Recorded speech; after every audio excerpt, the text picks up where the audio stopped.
Hi everyone, welcome to Shyam institute. Daily current అఫైర్స్లో భాగంగా ఈరోజు ఉన్నటువంటి ఇంపార్టెంట్ కరెంట్ అఫైర్స్ ఏమన్నా ఒకసారి చూద్దాము.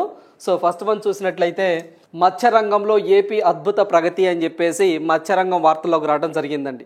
సో మనకి ఏదైతే ఆంధ్రప్రదేశ్కి సంబంధించి బెస్ట్ మెరైన్ స్టేట్ 2023 అనే అవార్డు కూడా రావడం జరిగిందండి. సో దీనికి సంబంధించి బెస్ట్ మెరైన్ స్టేట్ 2023 అనే అవార్డు కూడా రావడం జరిగిందండి.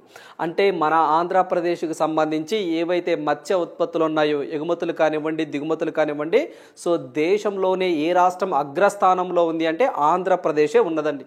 సో మరి దీనికి సంబంధించి లాస్ట్ ఇయర్ అంటే 2022 కూడా మెరైన్ స్టేట్గా మనకి ఆంధ్రప్రదేశే మొదటి స్థానంలో ఉండడం జరిగింది. సో నిన్న మనకి నవంబర్ 21 అండి. సో నిన్న నవంబర్ 27కి సంబంధించి ప్రపంచ మత్స్యకార దినోత్సవం సందర్భంగా అంటే మనకి వరల్డ్ ఫిషరీస్ డే సందర్భంగా గ్లోబల్ ఫిషరీస్ కాన్ఫరెన్స్ అని చెప్పేసి గ్లోబల్ ఫిషరీస్ కాన్ఫరెన్స్ ఇండియా 2023 అని చెప్పేసి ఈ సమావేశం అహ్మదాబాద్లో జరిగిందండి. సో దాంట్లో భాగంగానే ఈ యొక్క అవార్డును బహుకరించడం జరిగింది. అయితే రాష్ట్రం నుండి ఎవరు తీసుకున్నారు సార్ ఈ అవార్డు అంటే, సో మనకి రాష్ట్ర ప్రభుత్వం తరపున AP state aquaculture development authority co vice చైర్మన్గా ఉన్నటువంటి వడ్డీ రఘురామ్ గారు, అదేవిధంగా మత్స్యశాఖ అడిషనల్ కమిషనర్గా ఉన్నటువంటి అంజలి గారు సో ఈ యొక్క అవార్డును అందుకోవడం జరిగింది. సో ఎందుకు సార్ అంటే ఏదైతే ఈ యొక్క మత్స్య ఉత్పత్తులు అంటే మెరైన్ ప్రొడక్ట్స్ అని చెప్పేసి అంటాము, సో వీటిని ఎగుమతులు కానివ్వండి, దిగుమతులు కానివ్వండి, సో వీటికి సంబంధించిన వెల్ఫేర్ కానివ్వండి, ఆంధ్రప్రదేశ్ ప్రభుత్వం మంచి పటిష్టమైన చర్యలు తీసుకుంటుంది ఈ యొక్క మెరైన్ ప్రొడక్ట్స్కి సంబంధించి. సో అందువల్ల ఈ అవార్డు మేము బహుకరిస్తున్నాము అని చెప్పేసి మనకి కేంద్ర మత్స్యశాఖ మంత్రి అండి సో పురుషోత్తం రూపావాలా గారు చెప్పడం జరిగింది. సో అందువల్ల మనం ఎగ్జామ్ పాయింట్ ఆఫ్ వ్యూలో సో ఏదైతే మనకి మత్స్య కార్మికుల దినోత్సవం ఎప్పుడు సార్ అంటే నవంబర్ 21. దీంట్లో భాగంగానే గ్లోబల్ ఫిషరీస్ కాన్ఫరెన్స్ ఇండియా 2023 ఎక్కడ జరిగింది సార్ అంటే అహ్మదాబాద్లో జరిగింది. అదేవిధంగా ఈ అవార్డుని ఆంధ్రప్రదేశ్ నుంచి ఎవరు తీసుకున్నారు అని చెప్పేసి అంటే వడ్డీ రఘురామ్ గారు అండ్ అంజలి గారు అందుకోవడం జరిగిందండి. సో దీనికి సంబంధించి ఇంకా మనం ఎగ్జామ్ పాయింట్ ఆఫ్ వ్యూలో అంటే మత్స్యశాఖకు సంబంధించి ఆంధ్రప్రదేశ్ అంటే మత్స్యకారులకి ఏ విధమైనటువంటి బెనిఫిట్ని ఇస్తుంది, ఏ విధమైన స్కీమ్స్ని తీసుకొచ్చింది, ఇవి కూడా చూద్దాము. సో ఈ అవార్డు అనేది బెస్ట్ మెరైన్ స్టేట్ అని చెప్పేసి మనం గతంలో కూడా డిస్కస్ చేసామండి. సో అప్పుడు అందుకోబోతున్నారు 21వ తారీఖు అని చెప్పేసి డిస్కస్ చేసాం. ఇప్పుడు అందుకోవటం జరిగిందండి. అయితే మన ఆంధ్రప్రదేశ్ ప్రభుత్వం నుంచి ఎవరు అందుకున్నారు అనేది ఇక్కడ ఇంపార్టెంట్.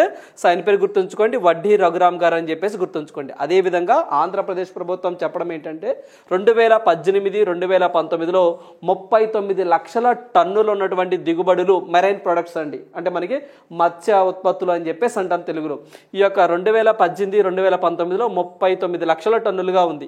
అది 2022-23కి వచ్చేసరికి 52 లక్షల టన్నులకు చేరుకుంది అని చెప్పి చెప్తున్నారు. సో దీనికి కారణం ఆంధ్రప్రదేశ్ ప్రభుత్వం తీసుకున్నటువంటి చర్యలండి. అంటే ఏవైతే వాళ్ళకి బీమా సౌకర్యం కల్పించడం కానివ్వండి, సబ్సిడీ రూపంలో మనకి ఏదైతే డీజిల్ తక్కువగా ఇవ్వడం కానివ్వండి, మంచి ఫీడింగ్కి సంబంధించిన ఫుడ్ ప్రొవైడ్ చేయడం కానివ్వండి, వాటికి ఏమైనా డిసీజ్ వస్తే వాటికి సంబంధించిన ల్యాబుల్ని ఏర్పాటు చేయడం కానివ్వండి, ఇవన్నీ కూడా ఆంధ్రప్రదేశ్ ప్రభుత్వం చేసింది. సో అందువల్ల ఈ యొక్క దిగుబడులు బాగా పెరిగాయని చెప్పి చెప్తున్నారు. సో అందువల్ల కంపేర్ చేసుకొని చదువుకోవాలి. 2018-2019తో పోలిస్తే 2022-23లో దిగుమతులు అనేవి బాగా పెరగడం జరిగింది. సో గతంలో 39 లక్షల టన్నులు ఉంటే ఇప్పుడు 52 లక్షల టన్నులకు పెరిగింది అని చెప్పి ఆంధ్రప్రదేశ్ గవర్నమెంట్ చెప్తా ఉన్నారు. సో వీటితో పాటుగా మనం ఎగ్జామ్ పాయింట్ ఆఫ్ వ్యూలో కొన్ని గుర్తుంచుకోవాల్సిన అంశాలు ఉన్నాయి. ఏంటి సార్ అంటే అది ఆంధ్రప్రదేశ్ ప్రభుత్వం మత్స్యకారుల కోసం వైఎస్ఆర్ మత్స్య భరోసా అని చెప్పేసి తీసుకురావడం జరిగిందండి. సో వైఎస్ఆర్ మత్స్య భరోసా అని చెప్పేసి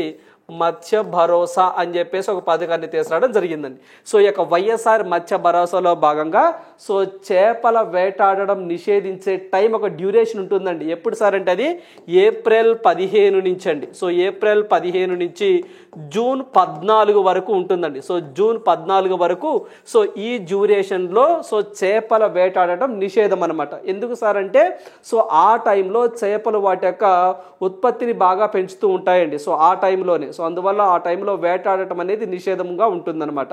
సో ఈ డ్యూరేషన్లో మరి వాళ్ళకి పని కల్పించాలి కదా మత్స్యకారులకి, అందువల్ల 10,000 రూపీస్ అనేవి వాళ్ళకి ఇస్తాము అని చెప్పి చెప్తా ఉన్నది ఆంధ్రప్రదేశ్ గవర్నమెంట్. సో ఆల్రెడీ ఇస్తూ ఉన్నారండి. సో అందువల్ల చేపల నిషేధం అంటే వేటాడే డ్యూరేషన్ ఏంటి, ఈ యొక్క వేటాడటాన్ని నిషేధించిన ఆ టర్మ్ ఏంటి అని చెప్పేసి ఎగ్జామ్లో అడిగిన సందర్భాలు ఉన్నాయి. సో ఏప్రిల్ 15 నుంచి జూన్ 14 వరకు కూడా ఈ యొక్క చేపల వేట అనేది నిషేధం. ఆ టైంలో అప్పుడు వాళ్ళ యొక్క ఏదైతే సర్వే కోసం ఆంధ్రప్రదేశ్ గవర్నమెంట్ 10,000 రూపీస్ అనేది వాళ్ళకి ఇస్తూ ఉంటుంది. అదేవిధంగా ఎవరైతే మత్స్యకారులు చనిపోయారో వాళ్ళకి చనిపోతే 10 లక్షల వరకు కూడా ఇన్సూరెన్స్ సదుపాయాన్ని ఆంధ్రప్రదేశ్ గవర్నమెంట్ కల్పిస్తుందండి. ఇది గతంలో 5 లక్షలుగా ఉండేది, ఇప్పుడు 10 లక్షలు చేశారు. అదేవిధంగా మనకి ఎవరైతే మనకి గౌడన్నలు అని చెప్పేసి అంటామండి, సో వాళ్ళకి కూడా 10 lakhs అండి. అంటే ఎవరైనా చెట్టు మీద నుంచి కింద పడ్డారనుకోండి, వాళ్ళకు కూడా ఇన్సూరెన్స్ సదుపాయాన్ని 10 lakhs కల్పిస్తున్నారు.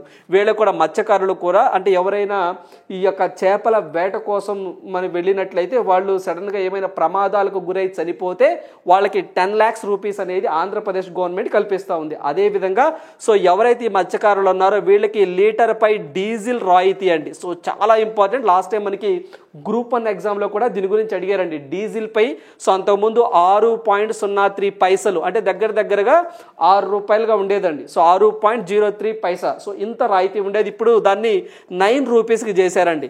అంటే వాళ్ళకి లీటర్పై 9 రూపాయలు అనేది గవర్నమెంట్ సబ్సిడీ ఇస్తుందనే పాయింట్ కూడా గుర్తుంచుకోండి. అదేవిధంగా భారతదేశంలో పర్టికులర్గా ఆంధ్రప్రదేశ్లో ఆక్వా రంగాన్ని బలోపేతం చేయడం కోసం వాళ్ళకి విద్యుత్ సదుపాయాన్ని కూడా సబ్సిడీ రూపంలో అందిస్తుందండి. వాళ్ళ యూనిట్కి ఆక్వా రైతులకి సో మనకి ఆక్వా రైతులకి రూపాయి అంటే 1.50 అంటే రూపాయిన్నరకే సో యూనిట్కి రూపాయిన్నరకే విద్యుత్తుని ఆంధ్రప్రదేశ్ గవర్నమెంట్ అందిస్తుంది.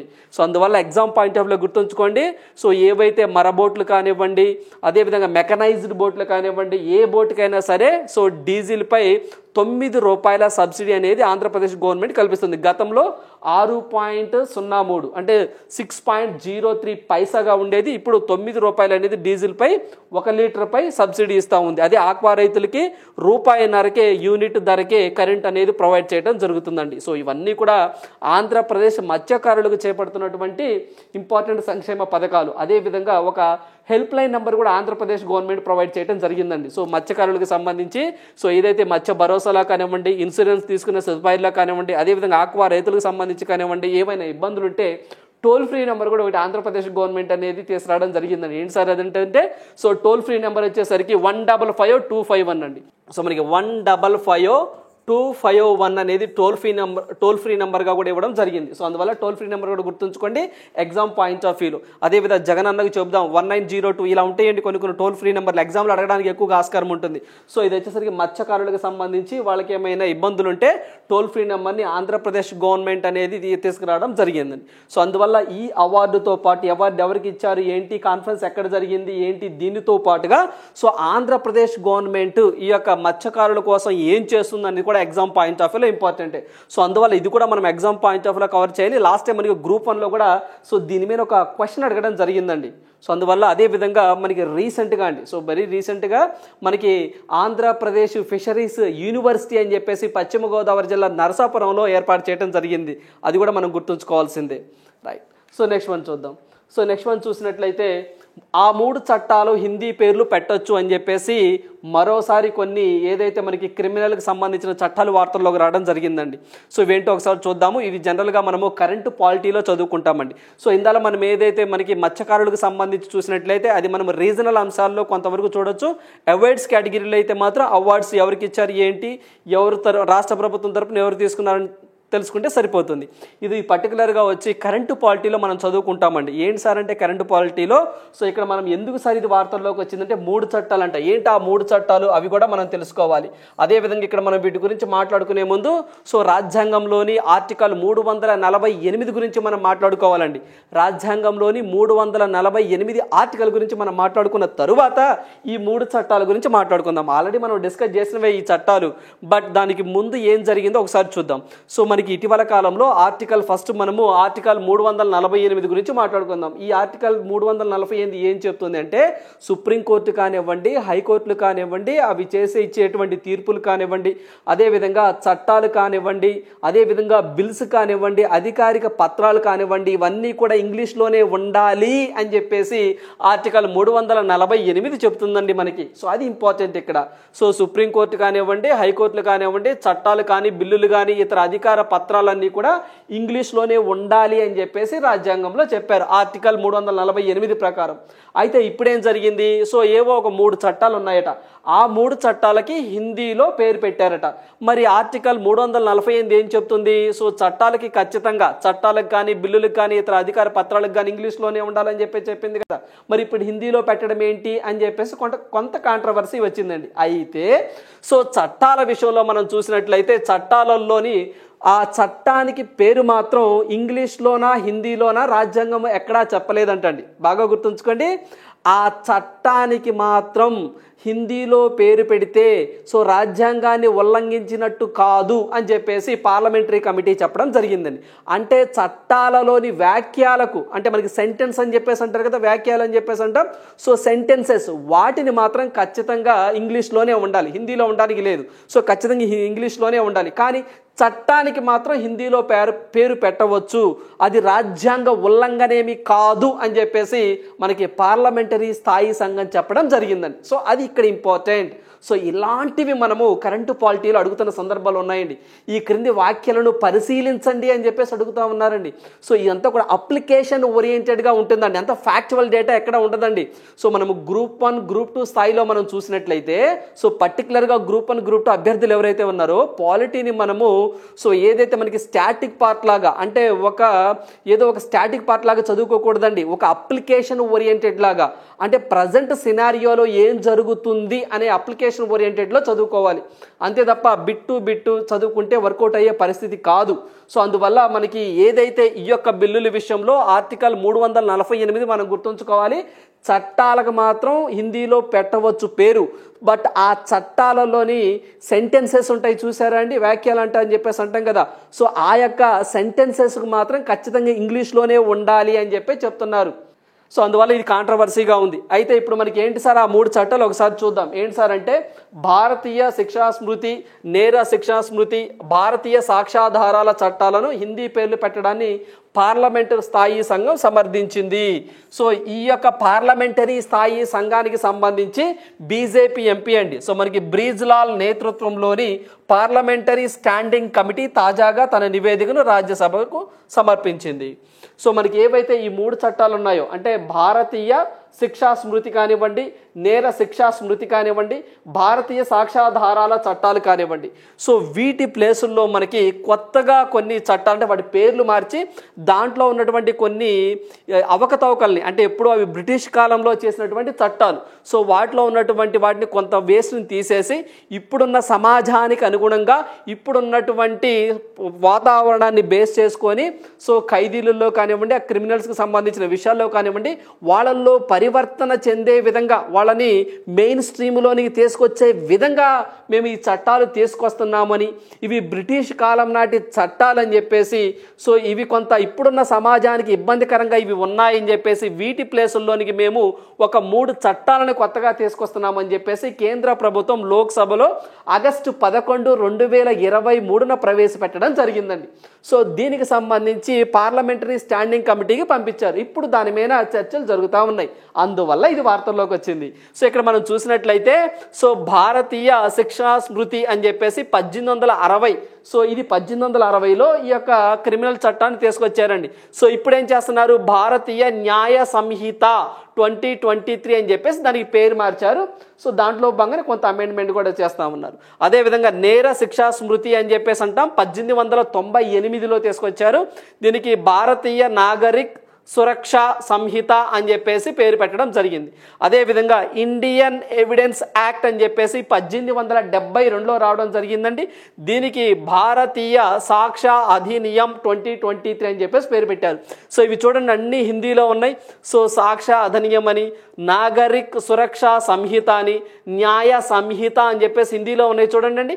ఇలా హిందీలో పేర్లు పెట్టడం కరెక్టే అని చెప్పేసి మనకి ఏదైతే పార్లమెంటరీ స్టాండింగ్ స్టాండింగ్ కమిటీ చెప్పడం జరిగింది.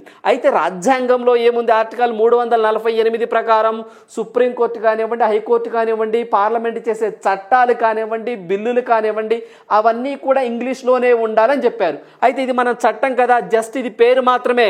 మరి దీని చట్టం లోపల ఏముంది అని చెప్పేసి మనకి ఏవైతే వ్యాఖ్యలు ఉంటాయి కదా, అంటే సెంటెన్సెస్ ఉంటాయి కదా, అవి మాత్రం ఇంగ్లీష్లో ఉండాలి అని చెప్పేసి చెప్తా ఉన్నారు. సో ఇలా పేర్లు పెట్టవద్దని చెప్పేసి ఎక్కడా మన రాజ్యాంగంలో లేదు అని చెప్పేసి మనకి పార్లమెంటరీ స్టాండింగ్ కమిటీ చెప్పడం జరిగిందండి. సో ఇది కూడా ఎగ్జామ్ పాయింట్ ఆఫ్ వ్యూలో ఈ ఆర్టికల్ బాగా గుర్తుంచుకోండి. సో ఇటీవల కాలంలో మనం చూసినట్లయితే ఎప్పుడైనా సరే మనము కరెంట్ అఫైర్స్ చదువుతూ ఉన్నప్పుడు దాన్ని స్టాటిక్ పార్ట్కి లింక్ చేసుకొని చదువుకోవాలని చెప్పేసి ప్రతిసారి చెప్తామండి. సో ఏదైతే నిన్న గవర్నర్ల విషయానికి సంబంధించి కూడా మనం 2 ఆర్టికల్స్ గురించి డిస్కస్ చేశాం. సో ఇవన్నీ కూడా మీరు కరెంట్ అఫైర్స్లో చదువుతూ ఉన్నప్పుడు జనరల్ స్టడీస్ మీద మీకు మంచి గ్రిప్ వస్తుందని చెప్పేసి మనం డిస్కస్ చేసుకుంటూ ఉంటాం. మరి దీనికి సంబంధించి ఇప్పుడు 348 ఆర్టికల్ అంటే మళ్ళీ మనం సపరేట్గా ఆర్టికల్ తీసి చదవాల్సిన అవసరం లేదండి. నువ్వు కరెంట్ అఫైర్స్ చదువుతూ ఉన్నప్పుడే ఆర్టికల్స్ అలా వెళ్ళిపోతూ ఉంటాయి. సో మనం గతంలో మనం నిన్న కూడా డిస్కస్ చేసాం. ఏంటి సార్ ఆర్టికల్ అంటే, ఆర్టికల్ 161 గురించి డిస్కస్ చేసాం, గుర్తుంచుకోండి. సో మనకి ఆర్టికల్ 161 గురించి మనం మాట్లాడుకున్నాం, గుర్తొచ్చిందా అండి?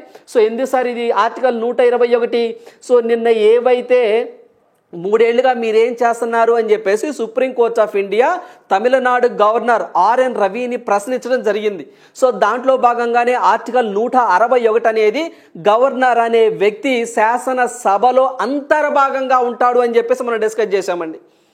సో అది ఆర్టికల్ 161కి సంబంధించింది. మరి ఆర్టికల్ 200 గురించి కూడా మాట్లాడుకున్నాం కదా. సో ఏదైనా ఒక చట్టాన్ని అసెంబ్లీ చేసినప్పుడు దాన్ని గవర్నర్ గారికి పంపించిన తర్వాత గవర్నర్ గారు మళ్ళీ దాన్ని తిరిగి అసెంబ్లీకి పంపిస్తే మళ్ళీ దాన్ని అసెంబ్లీ అమెండ్మెంట్ చేసి, అంటే మార్పులు చేర్పులు చేసి కానివ్వండి, లేదా సేమ్ యాజ్ ఇట్ ఈజ్ గానే అలానే ఉంచి మళ్ళీ గవర్నర్కి రెండోసారి పంపించినప్పుడు ఖచ్చితంగా దాన్ని ఆమోద ముద్ర వేయాల్సిందే గవర్నర్ గారు అని చెప్పేసి ఆర్టికల్ 200 తెలుపుతుంది అని చెప్పేసి మనం డిస్కస్ చేసాం.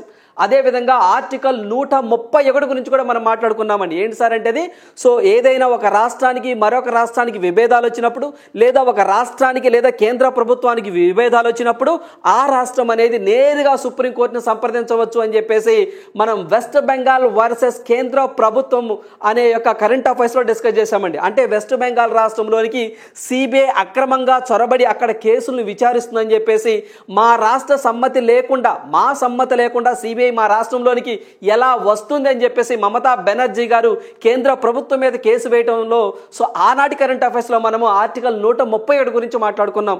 అదేవిధంగా మనకి ఆర్టికల్ 163 ఏం చెప్తుంది సార్ అంటే, సో ఏదైతే గవర్నర్కు మంత్రులు ఇచ్చినటువంటి సూచనలు ఏవైతే ఉంటాయో దాని మీద న్యాయ సమీక్ష చేసే అధికారం కోర్టులకు లేదు అని చెప్పేసి తెలుపుతుందండి. సో అది కూడా గుర్తుంచుకోండి. సో మనకి ఆర్టికల్ 163 సబ్ క్లాస్ 3 అని చెప్పేసి అంటామండి. 163 ఏం చెప్తుంది సార్ అంటే, గవర్నర్కు మంత్రులు సూచనలు కొన్ని ఇస్తారండి. ఆ సూచనల మీద న్యాయ సమీక్ష అధికారం ఏ కోర్టుకు లేదు అని చెప్పేసి ఆర్టికల్ 163 సబ్ క్లాస్ 3 తెలుపుతుంది. అదేవిధంగా ఆర్టికల్ 153 అని చెప్తుంది, ఖచ్చితంగా ప్రతి రాష్ట్రానికి ఒక గవర్నర్ ఉంటారు అని చెప్పేసి ఆర్టికల్ 153 తెలుపుతుంది.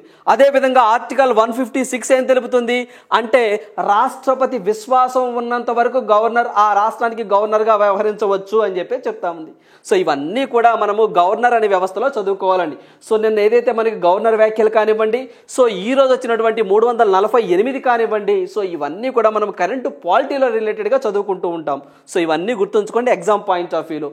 అదేవిధంగా ఈ బిల్స్ని ఏదైతే మనకి క్రిమినల్ బిల్స్ ఉన్నాయో వీటిని ఆగస్టు 11, 2023 లోక్సభలో ప్రవేశపెట్టడం జరిగింది. సో దాని మీద ఇప్పుడు మనకి వీటికి సంబంధించినటువంటి పార్లమెంటరీ స్టాండింగ్ కమిటీలో చర్చలు జరుగుతూ ఉన్నాయి. సో పూర్తిగా చర్చలు జరిగి, సో అది రాజ్యసభకు వెళ్ళి ఆ తర్వాత ప్రెసిడెంట్ గారు అసెంట్ పొందిన తర్వాత అవి చట్టాలుగా మారిన తర్వాత ఆ చట్టాల్లో ఏముందో మనం ఖచ్చితంగా చదువుకోవాల్సిందే. సో అప్పటి వరకు ఇది జరిగింది, ఇలా ఉంది అని చెప్పేసి మనం నేర్చుకోవాలండి. అంటే మనం కరెంట్ అఫైర్స్ ప్రతిరోజు మనం చదువుతూ ఉంటే ఒక చైన్ సిస్టమ్ అనేది మీకు అలవాటు అవుతూ ఉంటుంది. అంటే నిన్నేం జరిగింది, మొన్నేం జరిగింది, ఈరోజు ఏం జరుగుతుంది, సో రేపు ఎలా చదువుకోవాలి అన్నది మనకు ఒక ఐడియా వస్తుందండి. ఎప్పుడు మనం ప్రతిరోజు కూడా 1 అవర్ కరెంట్ అఫైర్స్ చదువుతూ ఉంటే అలా మీకు ఒక చైన్ సిస్టమ్ అనేది అలవాటు అవుతూ ఉంటుంది. సో నెక్స్ట్ వన్ చూద్దాం. సో నెక్స్ట్ వన్ చూసినట్లయితే ఇండియా యుఎస్ జాయింట్ ఎక్సర్సైజ్ వజ్ర ప్రహార్ 2023 కమెన్స్డ్. సో మనకి వజ్ర ప్రహార్ ఎక్సర్సైజ్ అనేది వార్తల్లోనికి రావడం జరిగిందండి. సో మీ అందరికీ తెలిసిందే. సో దీనికి సంబంధించి వజ్ర ప్రహార్ ఎక్సర్సైజ్ 2023 ఏ రెండు దేశాల మధ్య జరుగుతుంది సార్ అంటే అమెరికా అండ్ ఇండియా మధ్య జరుగుతుందండి. It is A army exercise అని చెప్పేసి మనం చెప్పొచ్చు. సో ఏవైనా ఇలాంటి ఎక్సర్సైజ్లు అండి మనం ప్రతిసారి మాట్లాడుకుంటూ ఉంటాం. సో ఎక్సర్సైజ్లు అనేవి 3 రకాలుగా ఉంటాయని చెప్పేసి bilateral exercise, multilateral exercise, indigenous exercise అని చెప్పి జరుగుతాయి. సో మనకి బైలేటరల్ ఎక్సర్సైజ్ అంటే ఏవైనా 2 దేశాల మధ్య జరుగుతాయి. మల్టీలేటరల్ అంటే 3 and more than 3. సో 3 కానీ అంతకంటే ఎక్కువ దేశాల మధ్య జరిగితే సో మనము మల్టీలేటరల్ అని చెప్పి చదువుకుంటాం. ఇండిజినస్ అంటే సో మన దేశంలో మన ఆర్మీ వాళ్ళు, మన ఎయిర్ ఫోర్స్ వాళ్ళు, మన నేవీ వాళ్ళు సంయుక్తంగా కానివ్వండి, ఇండివిజువల్గా కానివ్వండి కొన్ని ఆపరేషన్లు చేపడుతూ ఉంటారు. సో ఇక్కడ మనకి బైలేటరల్ ఎక్సర్సైజ్ గురించి, ఇది బైలేటరల్ ఎక్సర్సైజ్ అంటే మనకి అమెరికాకి మధ్య జరుగుతూ ఉంటుంది. సో మనకి ఏదైతే మనకి ఆర్మీని స్ట్రెంగ్తన్ చేసుకోవడం కోసం, నాలెడ్జిని షేర్ చేసుకోవడం కోసం ఇలాంటి ఎక్సర్సైజ్ జరుపుతూ ఉంటారు. జనరల్గా ఈ ఎక్సర్సైజ్ అనేవి ప్రధానంగా 2 అంశాల మీద జరుపుతారండి. ఒకటి వచ్చేసరికి శత్రు దేశాలకి ఇండైరెక్ట్ గా వార్నింగ్ ఇవ్వడం కోసం, మరొకటి వచ్చేసరికి నాలెడ్జ్ షేరింగ్ కోసం చేసుకుంటూ ఉంటారు. మరి దీనికి సంబంధించి ఇది ఎన్నో ఎడిషన్, ఎక్కడ జరిగింది, ఏంటి, ఇలాంటివి ఎగ్జామ్లు అడుగుతూ ఉంటారు. సో ఇది మనం చూసినట్లయితే ఈ యొక్క వజ్ర ప్రహార్ ఎక్సర్సైజ్ అనేది 14వ ఎడిషన్ అండి. ఈ సంవత్సరం జరిగేది 14వ ఎడిషన్. సో 2010 నుంచి ఈ యొక్క ఎక్సర్సైజ్ జరుపుతూ ఉన్నారండి మనము అమెరికాతో. సో 2010 నుంచి ఈ ఎక్సర్సైజ్ జరుపుతూ ఉన్నాం. సో ఇది 14వ ఎడిషన్ అని చెప్పేసి గుర్తుంచుకోండి. మరి ఈ 14వ ఎడిషన్ అనేది నవంబర్ 21 నుంచి డిసెంబర్ 11 వరకు అండి, అంటే 20 days అనేది జరుగుతుంది. సో ఎక్కడ సార్ అంటే మేఘాలయలో జరుగుతుందండి, గుర్తుంచుకోండి మేఘాలయ. సో ఇండియాలో ఎక్కడ అన్నది ఇంపార్టెంట్. అదే విధంగా ఉమ్రోయ్ అని చెప్పేసి సబ్ ప్లేస్ కూడా గుర్తుంచుకోండి. ఉమ్రోయ్ అని చెప్పేసి మేఘాలయ దగ్గర ఉంటుందండి. సో అక్కడ జరుగుతూ ఉంది ఈ యొక్క ఎక్సర్సైజ్. సో ఇప్పుడు దీని గురించి మనం ఏం మాట్లాడుకున్నాం. సో ఈ యొక్క వజ్ర ప్రహార్ ఎక్సర్సైజ్ అనేది ఇండియాకి యుఎస్కి మధ్య జరుగుతుంది. It is A army exercise. ఇది 14వ ఎడిషన్, 2010 నుంచి జరుగుతుంది. సో నవంబర్ 21 నుంచి డిసెంబర్ 11 వరకు ఎక్సర్సైజ్ జరుగుతుంది అనే పాయింట్లు గుర్తుంచుకోండి. అదేవిధంగా మనం అమెరికా అనగానే సో మనకి ఇదండి, దీనికి సంబంధించి అమెరికా అనగానే మనకి యుద్ధ అభ్యాస్ అని చెప్పేసి it is army exercise. So యుద్ధ అభ్యాస్ అని చెప్పేసి జరుపుతామండి అమెరికాతో మనము. సో అమెరికాతో మనము వజ్ర ప్రహార్ ఒకటి, యుద్ధ అభ్యాస్ ఒకటి, రెడ్ ఫ్లాగ్ అని చెప్పేసి జరుపుతామండి. So it is a air exercise అని చెప్పేసి అంటాం. రెడ్ ఫ్లాగ్ ఒకటి అండి. సో మనకి రెడ్ ఫ్లాగ్ అని చెప్పేసి it is a air exercise, ఇదొకటి. సో మరి ఇంకోటి వచ్చేసరికి యుద్ధ అభ్యాస్ అని చెప్పేసి అభ్యాస్ అని చెప్పేసి it is A army exercise. So ఇది ఆర్మీ ఎక్సర్సైజ్, ఇది ఎయిర్ ఎక్సర్సైజ్. ఇప్పుడు వజ్ర Prahar it is also army exercise. So ఇది 14వ ఎడిషన్. సో మరి 13వ ఎడిషన్ ఎక్కడ జరిగింది సార్ అంటే 2022లో మనకి 13వ ఎడిషన్ హిమాచల్ ప్రదేశ్లో జరిగిందండి. సో హిమాచల్ ప్రదేశ్లో జరిగింది. ఈ సంవత్సరం మేఘాలయలో జరుగుతూ ఉంది. సో ఇవన్నీ గుర్తుంచుకోండి. ఇటీవల కాలంలో మనం ఒక 4 days క్రితం కూడా డిస్కస్ చేశామండి. సో మనకి మిత్రశక్తి ఎక్సర్సైజ్ అని చెప్పేసి డిస్కస్ చేశాం. శ్రీలంకకి మనకి జరుగుతుందని చెప్పేసి పూణేలో జరిగిందని చెప్పేసి డిస్కస్ చేశాం, గుర్తుంచుకోండి అండి. సో అది కూడా ఎగ్జామ్ పాయింట్ ఆఫ్ వ్యూ. అంటే మనం ఏమైతే సరే అంటే మనకి ఒక 6 నెలలు లేకపోతే ఒక 1 year ఎగ్జామ్ మనం అటెండ్ అవబోతున్నామంటే సో అంటే గత సంవత్సరంలో 2023లో ఏం జరిగినాయో చదువుకుంటే సరిపోతుంది. మళ్ళీ 2022, 2021, 2020 అవసరం లేదండి. సో ఈ సంవత్సరంలో ఏది జరిగినాయి చదువుకుంటే సరిపోతుంది. సో మనకి రీసెంట్గా 1 week క్రితం కూడా మనకి శ్రీలంకకి మధ్య మిత్రశక్తి ఎక్సర్సైజ్ అని చెప్పేసి పూణేలో కండక్ట్ చేశారని చెప్పేసి డిస్కస్ చేశాం. అది కూడా గుర్తుంచుకోండి అండి. రైట్. సో నెక్స్ట్ వన్ చూద్దాం. సో నెక్స్ట్ వన్ చూసినట్లయితే బద్రీనాథ్ కన్నుమూత అని చెప్పేసి ఒక వ్యక్తి వార్తల్లోకి రావడం జరిగిందండి. తమిళనాడు రాష్ట్రానికి సంబంధించిన వ్యక్తి శంకర్ ఐ హాస్పిటల్స్ అని చెప్పేసి మీరు పేరు వినే ఉంటారండి. సో మనకి విజయవాడ, గుంటూరు మనకి ఆ సరౌండింగ్లో కూడా శంకర్ ఐ హాస్పిటల్స్ అని చెప్పేసి వీళ్ళ దేశం మొత్తం మీద చాలా బ్రాంచెస్ ఉన్నాయండి. సో మనకి సమాజ సేవ చేస్తూ ఉంటారు. ఎవరైతే కంటికి సంబంధించినటువంటి వ్యాధులతో బాధపడుతూ ఉంటారో వాళ్ళకి ఫ్రీగా వైద్య సదుపాయాలు చేస్తూ ఉంటారు. ఆ శంకర్ హాస్పిటల్స్ యొక్క అధినేత బద్రీనాథ్ గారు చనిపోవడం జరిగింది. సో నిన్న చెన్నైలో చనిపోవడం జరిగిందండి. సో అదేవిధంగా ఈయన యొక్క సేవలను గుర్తిస్తూ పద్మభూషణ్, పద్మశ్రీ, బీసీ రాయ్ అవార్డ్స్ ఇలాంటి ప్రఖ్యాతమైనటువంటి అవార్డ్స్ కూడా ఇతను పొందడం జరిగింది. నేను చనిపోవడం జరిగిందండి. 1978లో శంకర నేత్రాలయం పేరిట ఒక స్వచ్ఛంద సంస్థను ఆయన ఏర్పాటు చేయడం జరిగిందండి. సో ఇతను నిన్న చెన్నైలో చనిపోయారని చెప్పి చెప్తా ఉన్నారు. సో అందువల్ల ఎగ్జామ్ పాయింట్ ఆఫ్ వ్యూలో సో ఇతను చనిపోయారు కదా, ఇతను స్థాపించినటువంటి సంస్థ ఏంటి అని చెప్పేసి ఎగ్జామ్లో అడగచ్చు. శంకర నేత్రాలయం పేరిట స్వచ్ఛంద సంస్థను ఏర్పాటు చేసి చాలా మంది పేదవారికి ఫ్రీగా కంటి ఆపరేషన్లు చేయడం ఇలాంటివి చేస్తూ ఉన్నారండి. సో ఇలా దేశం మొత్తం మీద వీళ్ళ బ్రాంచెస్ ఉన్నాయి. సో ఇతను ఏ రాష్ట్రానికి సంబంధించిన వ్యక్తి అని చెప్పేసి అడగొచ్చు. తమిళనాడు రాష్ట్రానికి సంబంధించినటువంటి వ్యక్తి. సో ఇందులో మనం మాట్లాడుకున్నాం కదండి, ఎవరైనా వ్యక్తులు చనిపోయినప్పుడు వాళ్ళు ఏ రాష్ట్రానికి సంబంధించిన వ్యక్తులు, వాళ్ళు ఏ ప్రొఫెషన్కి సంబంధించిన వ్యక్తులు, లేదా వాళ్ళకి ఏమైనా గతంలో ఏమైనా అవార్డ్స్ వచ్చాయా, సో అవార్డ్స్ వస్తే ఆ అవార్డ్స్ ఏ సంవత్సరంలో వచ్చాయో కూడా మన ఎగ్జామ్లో చదువుకోవాలి. సో ఈ బద్రీనాథ్ గారికి చాలా అవార్డ్స్ వచ్చాయండి. వాటిల్లో సో మెయిన్గా కొన్ని అవార్డ్స్ ఉంటాయండి, అవి చదువుకుంటే సరిపోతుంది. సో ఇక్కడ మనం చూసినట్లు పద్మభూషణ్ అవార్డు అనేది 1996లో రావడం జరిగిందండి. పద్మశ్రీ అవార్డు అనేది 1983లో రావడం జరిగింది. అదేవిధంగా బీసీ రాయ్ అవార్డు అని చెప్పేసి మనకి 1991లో ఇతనికి రావడం జరిగిందండి. సో మనకి బీసీ అంటే మనకి బిధాన్ చంద్ర రాయ్ అని చెప్పేసి అంటాం. సో ఏదైతే మెడికల్కి సంబంధించి విశేష సేవలు చేసిన వ్యక్తులకి బీసీ రాయ్ అవార్డు ఇస్తూ ఉంటారు. సో ఈ 3 అవార్డ్స్ కూడా ఇతనికి రావడం జరిగిందండి. సో ఇవే కాకుండా కొన్ని అవార్డ్స్ కూడా వచ్చాయి, బట్ వచ్చిన అవార్డ్స్లో హైయెస్ట్వి ఈ 3 గుర్తుంచుకోండి ఎగ్జామ్ పాయింట్ ఆఫ్ వ్యూలో. సో ఇలాంటి ఇటీవల కాలంలో మనం చూసినట్లయితే ఇలాంటి క్వశ్చన్స్ ఎగ్జామినర్ ఎక్కువగా అడుగుతూ ఉన్నారండి. ఒక వ్యక్తి చనిపోయినప్పుడు ఇతనికి ఇటీవల చనిపోయాడు కదా, ఇతనికి పద్మశ్రీ అవార్డు లేదా పద్మభూషణ్ అవార్డు ఏ సంవత్సరంలో వచ్చాయి, ఇలా అడుగుతున్న సందర్భాలు ఉన్నాయి. సో అందువల్ల ఈ పాయింట్స్ కూడా గుర్తుంచుకోండి బద్రీనాథ్ గారి గురించి. సో తమిళనాడు రాష్ట్రానికి సంబంధించినటువంటి వ్యక్తి. రైట్. సో నెక్స్ట్ వన్ చూద్దాం.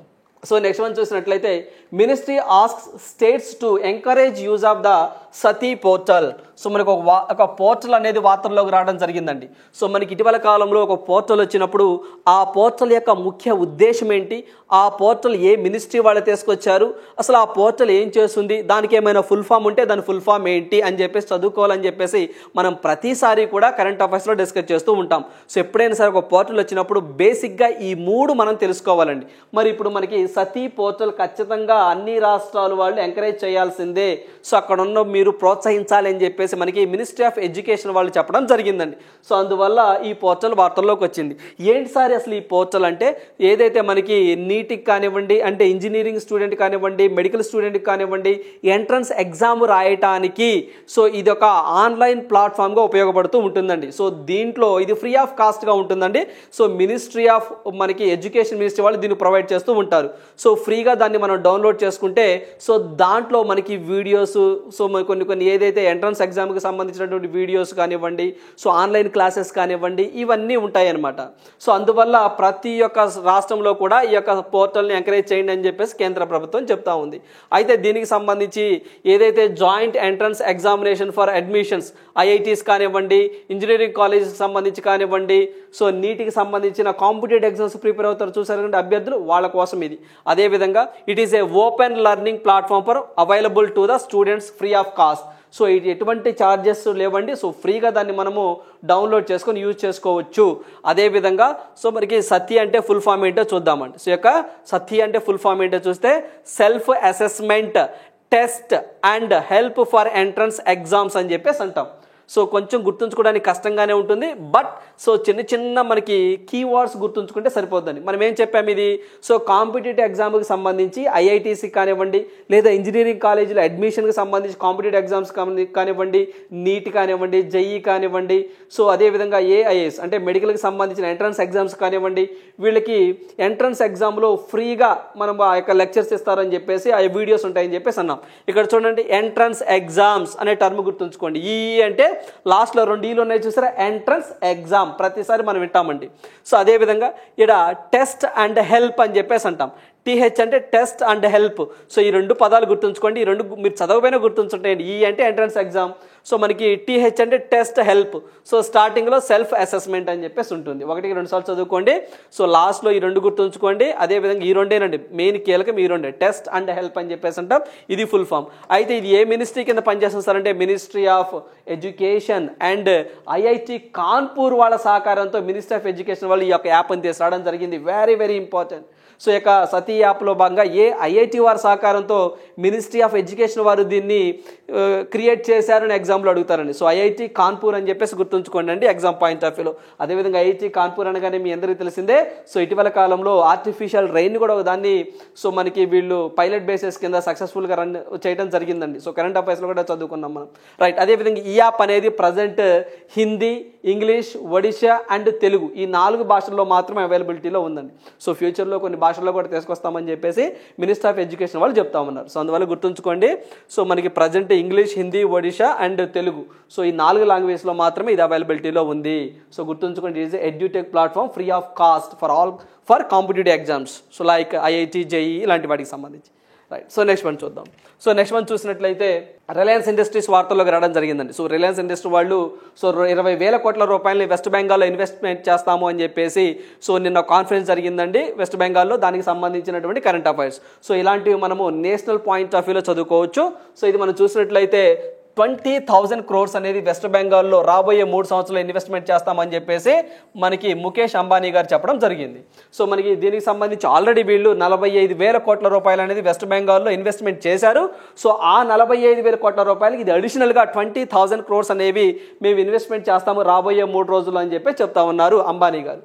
సో అదేవిధంగా మనకి ఏదైతే ఇది నిన్నండి, సో నిన్న వెస్ట్ బెంగాల్లో 7th edition of Bengal global business summit అని చెప్పి జరిగిందండి. ఏంటంటే అది సో మనకి బెంగాల్ గ్లోబల్ బిజినెస్ సమ్మిట్ అని చెప్పేసి 7th ఎడిషన్ అండి. ఆ సమావేశంలో రిలయన్స్ అధినేత గారు ఈ యొక్క స్టేట్మెంట్ ఇవ్వడం జరిగిందండి. రాబోయే 3 సంవత్సరాల్లో 20,000 crores ఇన్వెస్ట్మెంట్ చేస్తామని చెప్పి చెప్పారు. అదేవిధంగా పర్టికులర్గా ఏదైతే మనకి సిబిజీ అంటే కంప్రెస్డ్ బయోగ్యాస్ అని చెప్పేసి అంటామండి. సో ఇలాంటి ప్లాంట్స్ను కూడా మేము పెడతాము, పర్టికులర్గా వెస్ట్ బెంగాల్లో పెడతాము, దేశవ్యాప్తంగా అలాంటివి 100 ప్లాంట్స్ పెడతాము అని చెప్పేసి కూడా మనకి అంబానీ గారు చెప్పడం జరిగిందండి. సో మనకి రాబోయే 5 సంవత్సరాల్లో 100 ప్లాంట్స్ మన కంప్రెస్డ్ బయోగ్యాస్కి సంబంధించి పెడతాము, వెస్ట్ బెంగాల్లో కూడా పెడతామని చెప్పేసి ఒక స్టేట్మెంట్ ఇవ్వడం జరిగింది. గుర్తుంచుకోండి. సో ఇలాంటివి ఎగ్జామ్ పాయింట్ ఆఫ్ వ్యూలో ఇటీవల కాలంలో 20,000 crores రూపీస్ అనేది రిలయన్స్ వాళ్ళు ఏ స్టేట్లో ఇన్వెస్ట్మెంట్ చేయాలనుకుంటున్నారని అడగొచ్చు. లేకపోతే ఇటీవల కాలంలో వెస్ట్ బెంగాల్లో అంటే వెస్ట్ బెంగాల్కి సంబంధించి రిలయన్స్ వాళ్ళు ఎంత అమౌంట్ అని అడగవచ్చు, ఇలా ఎట్లా అయినా అడగొచ్చు అండి ఎగ్జామ్ పాయింట్ ఆఫ్ వ్యూలో. గుర్తుంచుకోండి. సో అదేవిధంగా మనకి వెస్ట్ బెంగాల్ అనగానే మీ అందరికీ తెలిసిందేనండి. సో మనకి హుగ్లీ రివర్ అనేది మీకు గుర్తొస్తూ ఉంటుంది. కోల్కతా ఏ రివర్ పక్కన ఉంచారంటే హుగ్లీ రివర్ పక్కనే ఉన్నది. రైట్. పాయింట్లు గుర్తుంచుకోండి ఎగ్జామ్ పాయింట్ ఆఫ్ వ్యూలో. రైట్. సో నెక్స్ట్ వన్ చూద్దాం. సో నెక్స్ట్ వన్ చూసినట్లయితే ఎమ్మీ అవార్డు అందుకున్న తొలి భారతీయ హాస్య నటుడు. సో గుర్తుంచుకోండి అండి, ఎమ్మీ అవార్డ్స్ అని చెప్పేసి టెలివిజన్ రంగంలో ఇస్తూ ఉంటారండి, అమెరికా దేశం ఇస్తూ ఉంటుంది. మరి ఈ అవార్డును అందుకున్న తొలి భారతీయ హాస్య నటుడు, కమీడియన్ అని చెప్పేసి అంటామండి.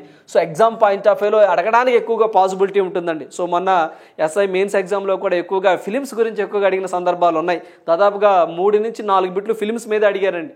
మరి తొలి భారతీయుడు కదా, తొలి భారతీయ హాస్య నటుడు కదా, కమీడియన్ కదా. సో గుర్తుంచుకోవాలి. సో బాలీవుడ్ హాస్య నటుడు వీర్ దాస్ అండి. సో ఉత్తమ కమీడియన్గా అంతర్జాతీయ అవార్డుని గెలుచుకున్నారు. న్యూయార్క్లో జరిగిన 51వ ఇంటర్నేషనల్ ఎమ్మీ అవార్డ్స్లో సో ఇతను వచ్చేసరికి వీర్ దాస్ ల్యాండింగ్ అనే ఒక వెబ్ షోకి గాను ఈ పురస్కారాన్ని అందుకున్నారు. సో దీనికి సంబంధించి వీర్ దాస్ ల్యాండింగ్ అనే ఒక వెబ్ షోకి గాను అందుకోవడం జరిగిందండి. సో ఇందాక మనం డిస్కస్ చేసుకున్నట్లు ఈ యొక్క ఎమ్మీ అవార్డ్స్ అనేవి యుఎస్ దేశం అంటే అమెరికా దేశం ఇస్తూ ఉందని చెప్పేసి మాట్లాడుకున్నాం. టెలివిజన్స్కి సంబంధించిన వాళ్ళ రంగాల్లో ఇస్తుందండి, అంటే టెలివిజన్కి సంబంధించిన వ్యక్తులకి. సో ఆ యొక్క ఆర్ట్స్ రంగంలో అంటే టెలివిజన్కి సంబంధించినటువంటి వ్యక్తులు ఎవరైతే ఉంటారో అలాంటి వాటికి అవార్డ్స్ ఇస్తూ ఉంటారు. 1949 నుంచి ఈ అవార్డు ఇస్తూ ఉన్నారండి, అమెరికా కంట్రీ ఇస్తుంది. అదేవిధంగా సో ఇక్కడ మనం ఏదైతే మాట్లాడుకున్నామో ఈ యొక్క కామెడీ కేటగిరీలో సో మనకి ఈ యొక్క ఏదైతే మనకి వీర్ దాస్ ల్యాండింగ్ ఈ వెబ్ షోతో పాటుగా సో మనకి యూకే దేశానికి సంబంధించినటువంటి ఒక వెబ్ షో అండి. సో మనకి ఏదైతే మనకి ద డెర్రీ గర్ల్స్ సీజన్ 3 అని చెప్పేసి సో ఇది కూడా యూకేకి సంబంధించి ఈ 2 కూడా సో సంయుక్తంగా ఈ కామెడీ కేటగిరీలో విన్ అవటం జరిగిందండి. సో అందువల్ల ఎగ్జామ్ పాయింట్ ఆఫ్ వ్యూలో ఇది కూడా అడగడానికి ఆస్కారం ఎక్కువగా ఉంటుంది. సో ఏదైతే మనకి కామెడీ కేటగిరీలో ఉత్తమ కమీడియన్గా అన్నప్పుడు వీర్ దాస్ ల్యాండింగ్ సో ఈ వెబ్ షోకు ఇతను, అదేవిధంగా డెర్రీ గర్ల్స్ అని చెప్పేసి సీజన్ 3 యూకేకి సంబంధించింది. సో ఇది ఈ రెండింటికి సంయుక్తంగా ఎంపిక చేయడం జరిగింది. సో అందువల్ల ఎగ్జామ్ పాయింట్ ఆఫ్ వ్యూ గుర్తుంచుకోండి, టెలివిజన్కి సంబంధించింది. గ్రామీ అనుకోండి, గ్రామీ అవార్డ్స్ అంటాం కదా, మ్యూజిక్ కేటగిరీలో ఇవ్వడం జరుగుతుంది. ఇవి వచ్చి ఎమ్మీ అయితే మాత్రం టెలివిజన్ కేటగిరీలో. సో నెక్స్ట్ వన్ చూద్దాం. సో నెక్స్ట్ వన్ చూసినట్లయితే సముద్ర గర్భం అన్వేషి వాల్స్ కన్నుమూత అని చెప్పేసి ఒక వ్యక్తి చనిపోవడం జరిగిందండి, అమెరికా కంట్రీకి సంబంధించినటువంటి వ్యక్తి. సో అతని పేరు ఏంటి సార్ అంటే వాల్స్ అని చెప్పేసి అంటామండి. సో మనకి డాన్ వాల్స్, పూర్తిగా చెప్పాలంటే డాన్ వాల్స్ అని చెప్పేసి అంటాం. సో ఇతను చనిపోవడం జరిగిందండి. అయితే ఇతని యొక్క స్పెషాలిటీ ఏంటి సార్ అంటే ఇతను 1960లో అండి 1960లో వాల్ష్ గారు జాక్ పిక్టార్ అని చెప్పేసి ఇతను స్విట్జర్లాండ్కి సంబంధించినటువంటి ఒక ఇంజనీర్. సో ఇతనితో కలిసి ఒక సబ్మెరైన్ తీసుకొని ఒక జలంతర్గామి తీసుకొని సో పసిఫిక్ మహాసముద్రంలోనికి వెళ్ళారండి. సో అక్కడ అతి లోతైన మెరియానా ట్రెంచ్ అని చెప్పేసి అంటామండి, అక్కడికి చేరుకున్నారు. అది ఏదైతే ఈ యొక్క సముద్రం ఉపరితలం సర్ఫేస్ నుంచి 11 కిలోమీటర్ల కిందకి వెళ్ళారండి, వెళ్ళి మళ్ళీ పైకి వచ్చారండి. సో అది స్పెషాలిటీ, ఎందుకంటే అది ప్రపంచంలో అతి లోతైన ప్రదేశము పసిఫిక్ మహాసముద్రంలో ఉంటుంది, మెరియానా ట్రెంచ్ అని చెప్పేసి అంటాం. సో అందువల్ల ఇది గుర్తుంచుకోండి, ఎగ్జామ్ పాయింట్ ఆఫ్ వ్యూ అడగడానికి ఎక్కువగా ఆస్కారం ఉంటుంది. అమెరికా దేశానికి సంబంధించిన వ్యక్తి, అతని పేరు డాన్ వాల్ష్, చనిపోవడం జరిగింది. ఓకేనండి. సో నెక్స్ట్ మనం చూసినట్లయితే ట్రాన్స్జెండర్కు అర్హత లేదు అని చెప్పేసి ఐసీసీ వాళ్ళు చెప్పడం జరిగిందండి. సో ఏదైతే మహిళా క్రికెట్లో పోటీ పడేందుకు అనర్హులుగా ఐసీసీ నిర్ణయించింది, అంటే ఇంటర్నేషనల్ క్రికెట్ కౌన్సిల్ చెప్పింది. అదేంటి సార్, మీరు గతంలో మీకు ట్రాన్స్జెండర్ ఒక ఆమె ఇట్లా కెనడాకి సంబంధించిన ఆమె ఏదైతే మనకి T20కి సంబంధించి అమెరికా క్వాలిఫైర్ మ్యాచ్లో ఆడుతుంది, దానికి పర్మిషన్ ఇచ్చారు అని చెప్పేసి అప్పట్లో చెప్పారు కదా సార్. అంటే ఇవి కరెంట్ అఫైర్స్ అండి, ఎప్పుడు ఏం జరిగిద్దో చెప్పలేము, మారిపోతూ ఉంటాయి. మన అఫైర్స్ కదా, అఫైర్స్ అనేది రకరకాలుగా ఉంటాయి. సో అప్పుడు చెప్పానండి కరెంట్ అఫైర్స్లో, ఇప్పుడు మళ్ళీ చెప్తున్నానండి నో అర్హత లేదని చెప్పారు ఇప్పుడు. సో అందువల్ల ఇవి కాన్స్టెంట్ కాదండి, ఎప్పటికప్పుడు మారిపోతూ ఉంటాయి. అప్పుడేంటి సార్ ఎలా చెప్పారు, ఇప్పుడేంటి సార్ ఎలా చెప్పారు అనుకునేరు. అంటే అప్పుడు ఆ క్లాస్ వింటే ఆ డౌట్ అనేది మీకు అరైజ్ అవుతూ ఉంటుందండి. సో ఇప్పుడు ఏం చెప్తున్నారంటే ట్రాన్స్జెండర్ అంటే ఎవరైతే పురుషులుగా ఉండి మహిళలుగా మారిన వ్యక్తుల్ని ట్రాన్స్జెండర్ అంటారు. వాళ్ళు మహిళా క్రికెట్లో ఆడడానికి నాట్ ఎలిజిబుల్ అని చెప్పేసి అంటున్నారండి. సో అర్హత కాదు అని చెప్పేసి ఐసీసీ వాళ్ళు చెప్తున్నారు. సో నిన్న ఆ రూల్ని తీసుకురావడం జరిగిందండి. సో మనం ఒకసారి ఇక్కడ చూసినట్లయితే మీరు పిక్ చూస్తున్నారు, చూసారండి. సో ఈమె పేరు వచ్చేసరికి మనకి డానియల్ మెక్ గాహే. ఓకేనండి, ఒకసారి పిక్ చూడండి. ఈమె అంటే బై బర్త్ మెయిల్ అండి, తర్వాత ఈమె ఫిమేల్గా ట్రాన్స్జెండర్గా మారింది. సో ఈమె కెనడా దేశానికి సంబంధించిన ఆమె, మామూలుగా పుట్టింది ఆస్ట్రేలియా, బట్ కెనడాకు వలస వెళ్ళి కెనడా తరపున అమెరికా దేశం మీద క్వాలిఫైయర్ మ్యాచ్ ఒకటి ఆడిందండి. సో అంతకుముందు కొన్ని మ్యాచ్లు కూడా ఆడేయాలండి. అయితే ఈమె 2024కు సంబంధించి T20 ప్రపంచ కప్ అర్హత సాధించడానికి అమెరికా మీద క్వాలిఫైర్ మ్యాచ్లు ఆడారు. అయితే ఆ మ్యాచ్లు అంతర్జాతీయ మ్యాచ్లు కాదట, అవి దేశవాళీ మ్యాచ్లు, అంటే వాడికి అంతర్జాతీయ గుర్తింపు ఇవ్వలేదట. సో అందువల్ల ఈ యొక్క ట్రాన్స్జెండర్స్ ఎవరైతే ఉన్నారో వీళ్ళు దేశవాళీ క్రికెట్లో అయితే ఆడొచ్చండి, ఇంటర్నేషనల్ మ్యాచ్లు అయితే ఆడటానికి లేదు అని చెప్పేసి ఐసీసీ వారు ఒక నిబంధన తీసుకురావడం జరిగిందండి. గుర్తుంచుకోండి అండి, దేశవాళీలు అయితే ఆడొచ్చు, అంటే ఇండియా అనుకోండి, ఇండియాలో మ్యాచ్లు మాత్రమే ఆడాలి, అంతే తప్ప ఇంటర్నేషనల్ మ్యాచ్లు ఆడటానికి నాట్ ఎలిజిబుల్ అని చెప్పేసి ఐసీసీ వారు చెప్పడం జరిగిందండి. అందువల్ల న్యూస్లోకి రావడం జరిగిందని గుర్తుంచుకోండి. సో దేశవాళీ క్రికెట్లో ట్రాన్స్జెండర్ను ఆడించే విషయంలో ఆయా సభ్య దేశాలకే నిర్ణయాధికారం ఇచ్చారు. ట్రాన్స్జెండర్కు అంతర్జాతీయ క్రికెట్లో ఆడే అవకాశం కల్పించడంపై తీవ్ర విమర్శలు రావడంతో ఐసీసీ నిబంధనలు మార్చింది. సో మనకి గతంలో ఈమెకి పర్మిషన్ ఇవ్వడం వల్ల ఆడొచ్చు అని చెప్పేసి ఆ టెస్టోస్టెరాన్ లెవెల్స్ ఏవైతే ఉంటాయో వాటి కొంత పరిమితి విధించి సో అది లేకపోతే ఆడొచ్చు అని చెప్పేసి చెప్పారండి. కానీ ఇవి తీవ్రంగా విమర్శలు వచ్చిన తర్వాత అది కూడా లేదు, అసలు ఇంటర్నేషనల్ మ్యాచ్లో ఏవైతే ఈ గేస్ ఉంటారో అంటే ట్రాన్స్జెండర్స్ ఉంటారో వీళ్ళకి పర్మిషన్ లేదు అని చెప్పారు. సో ఆ పాయింట్ ఒకటి గుర్తుంచుకోండి, పర్టికులర్ ఏం గురించి బాగా గుర్తుంచుకోండి. ఆ పేరండి డానియల్ మెక్ గాహే అని చెప్పేసి 29 సంవత్సరాలు అండి. సో ఈమె కెనడా దేశానికి సంబంధించిన ఆమె, గుర్తుంచుకోండి. ఐసీసీ CEO జెఫ్ అలర్డైజ్ ఇతను యొక్క స్టేట్మెంట్ ఇవ్వడం జరిగింది, గుర్తుంచుకోండి. అదేవిధంగా మెయిల్ ఎంపైర్లు ఫిమేల్ ఎంపైర్లు ఉంటారా, వాళ్ళకు కూడా ఏదైతే వాళ్ళకి ఇచ్చేటువంటి శాలరీలో అమౌంట్లో కూడా వ్యత్యాసాలు ఉండొద్దు, ఈక్వల్గా అందరికి అమౌంట్ ఇవ్వాలి అని చెప్పేసి కూడా ఐసీసీ వాళ్ళు నిర్ణయించడం జరిగింది, అదొకటి గుర్తుంచుకోండి. రైట్. సో నెక్స్ట్ వన్ చూద్దాం. సో నెక్స్ట్ వన్ చూసినట్లయితే బౌలింగ్ ఆలస్యం అయితే 5 పరుగులకే పెనాల్టీ. సో మనకి చూడండి 5 పరుగులు పెనాల్టీ వేస్తారంటండి. సో మనకి బౌలింగ్ ఆలస్యం చేస్తే 5 పరుగుల పెనాల్టీ అట. ఏంటంటే అది సో ఆట వేగాన్ని పెంచేందుకు వన్డే T20లో ఒక రూల్ని తీసుకురావడం జరిగిందండి. ఏంటి సార్ అంటే అది స్టాప్ క్లాక్ అని చెప్పేసి ఒక రూల్ని తీసుకొచ్చారు. సో ఈ టర్మ్ బాగా గుర్తుంచుకోండి, స్టాప్ క్లాక్ అని చెప్పేసి ప్రవేశపెట్టారు. అంటే మనకి ఓవర్ పూర్తయిన 60 సెకండ్ల లోపు, అంటే 60 సెకండ్లు అంటే 1 మినిట్ లోపు అండి. సో 1 మినిట్ లోపు నెక్స్ట్ ఓవర్ రెడీగా వేయాలండి, అంటే నెక్స్ట్ బాల్ కూడా రెడీగా ఉండాలి, వేయాలి. సో అలా లేట్ అయిందనుకోండి, 3 సార్లు అలా లేట్ అయిందనుకోండి, సో విఫలమైతే సో 5 పరుగులు వేరే జట్టుకి ఇచ్చేస్తారు, అంటే బ్యాటింగ్ చేస్తూ ఉంటారు కదా వాళ్ళకి ఇచ్చేస్తారు, అలా పెనాల్టీ వేస్తారు అని చెప్పి చెప్తా ఉన్నారండి. 3ఓసారి విఫలమైతే, ఫస్ట్ టైం కాదు సెకండ్ టైం కాదు థర్డ్ టైం, 3ఓసారి విఫలమైతే సో అప్పుడు 60 సెకండ్ల లోపు సో ఓవర్ వేయకపోతే, మొదలు పెట్టకపోతే దీన్ని తీసుకొస్తాము అని చెప్పేసి ఐసీసీ వాళ్ళు ఒక తీసుకురావడం జరిగిందని గుర్తుంచుకోండి. సో నెక్స్ట్ వన్ చూద్దాం. సో నెక్స్ట్ వన్ చూసినట్లయితే క్వశ్చన్ ఫర్ యూ, ఈ ప్రశ్న మీకోసమే. సో మనకి ప్రపంచంలోనే తొలిసారి పూర్తి స్థాయిలో కంటి మార్పిడి ఏ దేశ వైద్యులు చేశారు అని చెప్పేసి అంటున్నారు. అంటే మొన్నటిదాకా అంటే అంతకుముందు గతంలో రికార్డు ఉండేదండి, లైట్ మనకి కరోనా పైన పొరను మాత్రమే తీసి పెట్టేవారు. ఇప్పుడు అట్లా కదండి. సో పూర్తిగా కన్ను తీసి కన్ను ఇటీవల కాలంలో పెట్టడం జరిగింది. ఏ దేశానికి సంబంధించిన వ్యక్తులు సార్ అంటే అమెరికా దేశానికి సంబంధించినటువంటి వైద్యులు. సో గుర్తుంచుకోండి. రైట్. సో ఇవ్వండి ఈ రోజు ఉన్నటువంటి ఇంపార్టెంట్ కరెంట్ అఫైర్స్.